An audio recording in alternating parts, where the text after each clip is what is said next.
The emergency session of the Galactic Council convened with unprecedented urgency, holographic representatives materializing across the vast chamber like ghosts harboring terrible news.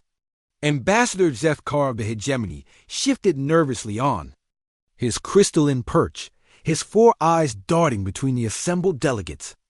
"This is madness," hissed Counselor Vexara, her serpentine form coiled in obvious distress. "Someone must stop them before it's too late." Admiral Croven, the war-scarred veteran of 17 galactic campaigns, slammed his massive fist against the table. "The Veltar Armada refuses to listen to reason. They've already entered the Sol system."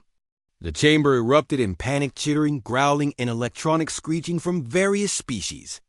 At the center of it all, High Counselor Mirtok raised his ancient hands for silence. His species had witnessed the rise and fall of a dozen galactic civilizations, and his eyes held the weight of eons. "How many ships?" Mirtok asked, though his tone suggested he already dreaded the answer. 300 dreadnoughts, 5,000.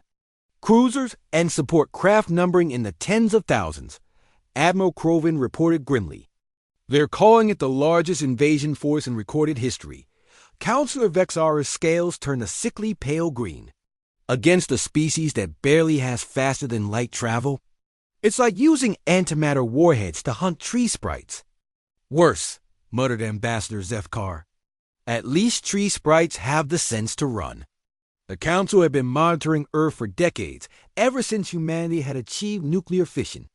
What they discovered had become the subject of countless classified reports, psychological studies, and one memorable incident where a research vessel had to be relocated after observing a human military training exercise that left half the crew requiring therapy. "Perhaps we should review the files," Mirtok suggested quietly, the holographic display activated, showing various scenes from Earth. A human child sharing food with a stray animal, then cut to footage of that same species charging machine gun nests with nothing but bayonets. Humans weeping over fallen comrades, then celebrating wildly after surviving impossible odds. Scientists working tirelessly to cure diseases, followed by footage of those same creatures turning common household items into improvised weapons with terrifying efficiency. "They're paradoxical," Dr. Linway, the Council's chief xenopsychologist, had noted in her report. "Individually compassionate to an almost pathological degree, yet collectively capable of sustained warfare that would make a Krextani berserker pause for reflection." Admiral Croven had witnessed their military capabilities firsthand during an unauthorized observation mission. "I watched a human soldier continue fighting with 17 separate wounds, one of which should have been immediately fatal. When asked why he didn't surrender, he replied that he had to get home for his daughter's birthday." The Admiral paused. He then proceeded to eliminate an entire enemy squadron with a broken rifle and what they call harsh language. The most disturbing revelation had come from Captain Moldar's anthropological survey. They actually seek out danger for entertainment. "I observed them throwing themselves from perfectly functional aircraft with nothing but fabric to slow their descent, and they called it fun.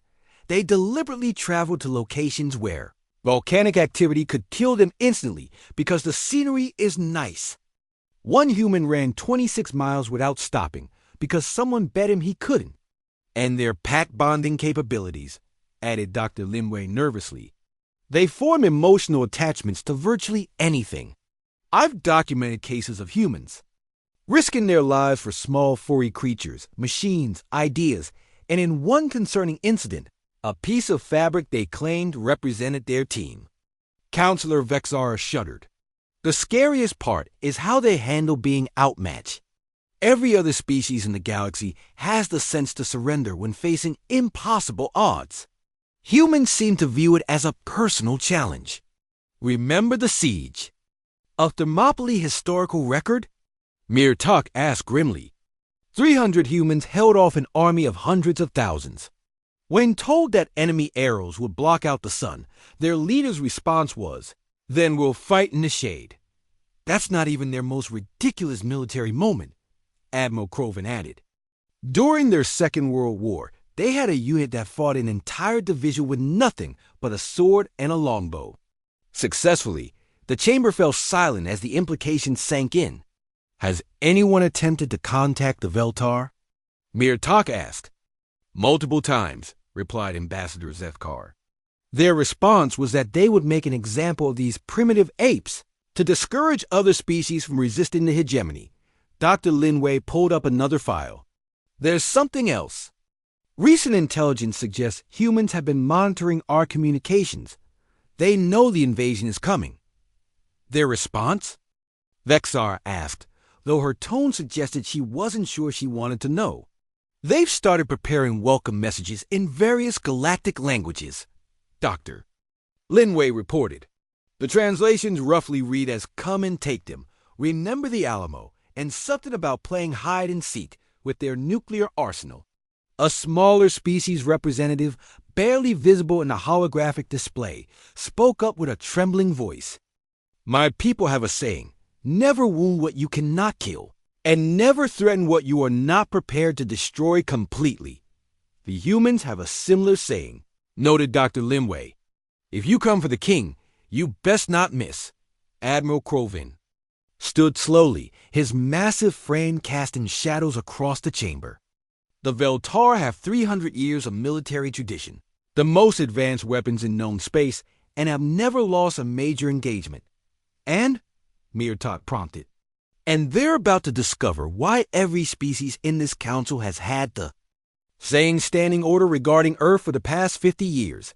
Observe from a distance. Do not interfere, and under no circumstances should anyone be stupid enough to attack them directly. The chamber erupted in chaos again as representatives began frantically contacting their fleets to ensure they were positioned well outside the Sol system. In the background, long-range sensors detected the first energy signatures of conflict beginning near Earth's outer planets. High Counselor Mirtak closed his ancient eyes and whispered a prayer for the Veltar Armada. Not for their victory, but for their souls. He had seen what humans were capable of when someone threatened their home. The galaxy was about to learn why the most dangerous species in known space had been quietly ignored for decades, and why some mistakes could never be undone. Somewhere in the Sol system, humanity was about to remind the universe why they had survived everything their own world had thrown at them for millions of years. It was going to be educational,